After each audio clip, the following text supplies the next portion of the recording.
ملحدا يكتشف خطأ في القرآن. يقول: اكتشفت هذا الخطأ بسبب هذا الحيوان. القرآن يقول: وجعلنا من الماء كل شيء حي، ولكن هذا الحيوان لا يشرب الماء، بل أنه لو شرب الماء يموت.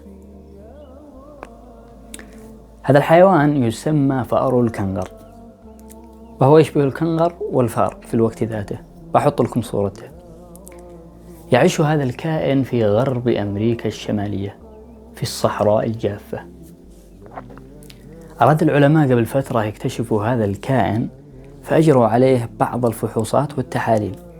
اكتشفوا التالي: الكائن هذا يتغذى على بذور تحتوي على الهيدروجين، ويتنفس الهواء الذي هو عبارة عن أكسجين.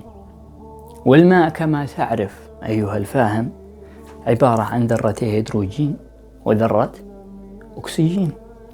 وعبر عملية الأيض التي تحصل داخل جسم ذلك الكائن تتكون المياه وتمد الجسم بالطاقة، ولا حاجة له بمصادر خارجية للطاقة.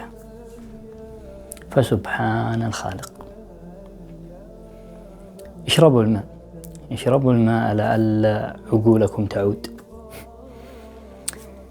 سنريهم آياتنا في الآفاق وفي أنفسهم حتى يتبين لهم أنه الحق.